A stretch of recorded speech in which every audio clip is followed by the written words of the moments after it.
I'm standing on the sands of Ballyhalbert Bay, which is in the Ards Peninsula, County Down, Northern Ireland.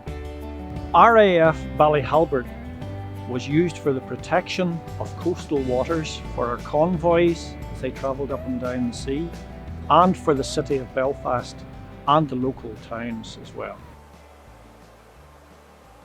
You'll see a concrete plinth over my shoulder, and that concrete plinth was a light on a large pole, a row of them along the coastline, bringing the air traffic from during the war from the seaward side into Ballyhalbert airfield. And these lights were lit up for a flash as the aeroplanes were coming into land, so not to give away their position to enemy fighters or anything like that.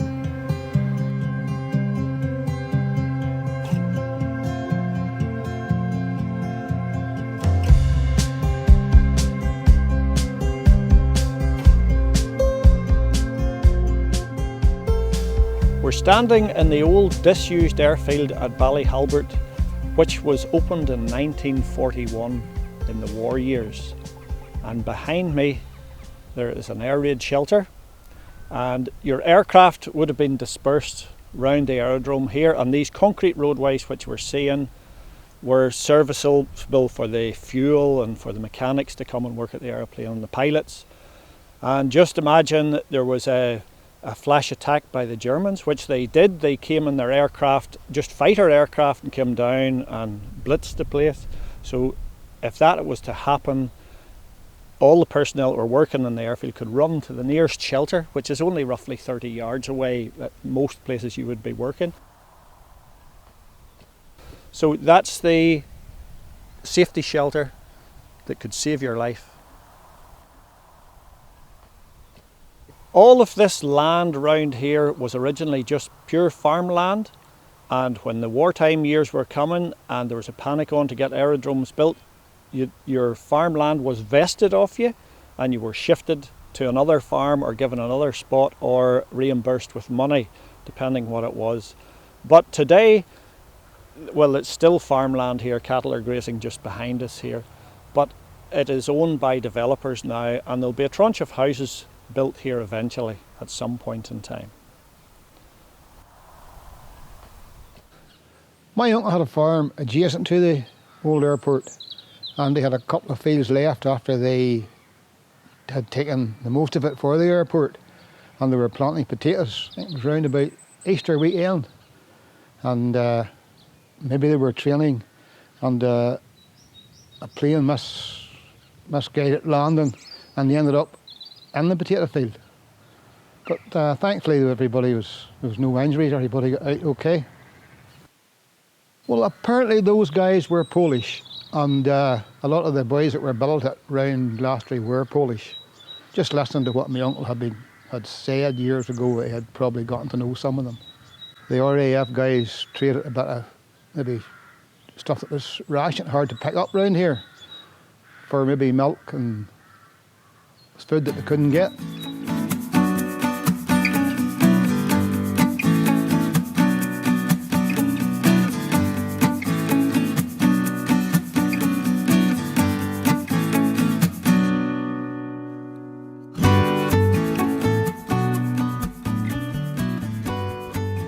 This quarry was used to provide the stone which built the runways for the planes at the airfield. It was owned by my grandfather, and I remember hearing stories from my grandfather and my father about what took place in the quarry here. There was a man, Tommy Robinson, he was from Ballymena. He arrived one evening very, very late on with a steam engine and 2 caravans and all his equipment for crushing rock. I think he was here for at least 2 years crushing rock.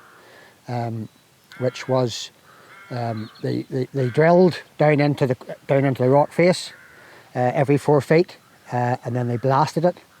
Last thing at night they blasted it, and then the next morning they went in. There was a team of men went in, and they sorted the stone.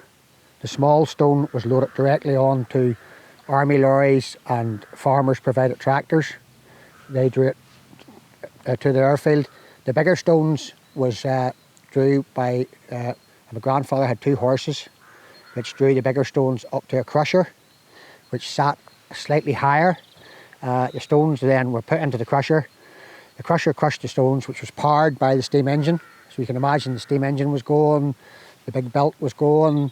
There was actually blacksmiths permanently on site, sharpening drill bits, chisels, crowbars. There was a hive of activity to provide the stone. And I think I heard my granda saying there was 1,000 tonne a day went out of this quarry to go to the airfield. Every night my grandfather would have been up to see the man, the actual foreman, to get the count of the tonnage so he could keep it in his books and keep the records right. And this was a very, very dark night. My father would have saying everywhere was blacked out. He says my grandfather actually walked past the entrance to where the fellas had their tents and their caravans. And while they were up talking about this, my father seen the lights, the bright, bright red lights and burning flames. And that was the first night that they bombed Belfast. And he says you could see it as plain in the sky. He says this haze of just flame, which must have been terrifying, absolutely terrifying, in those days. But that was just one of the stories that I remember them talking about,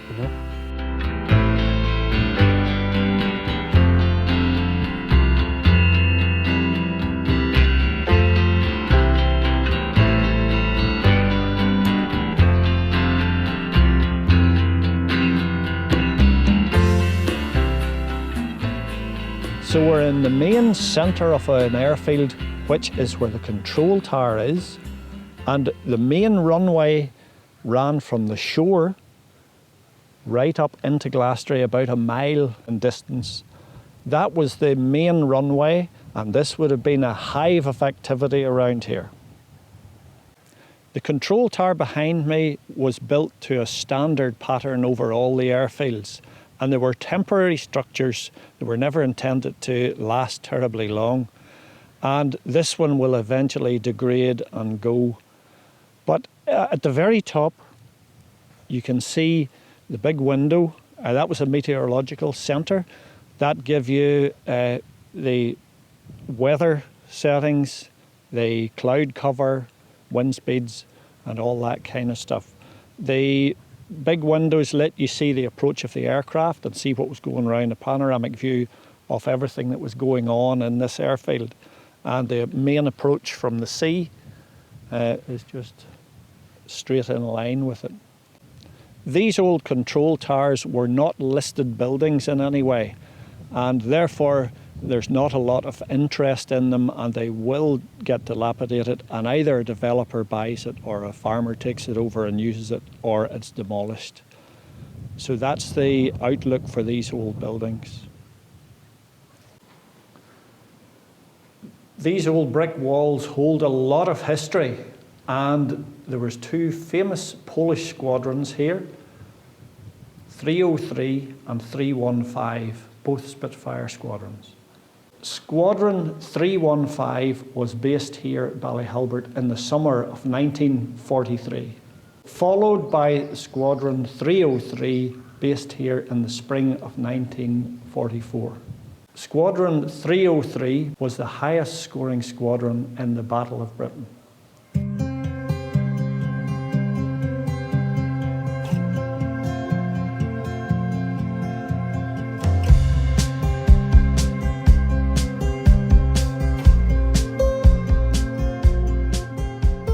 Today we're down here with the Mayor to launch this interpretive board, just to get that information into public grounds, especially with the amount of Polish airmen that served here.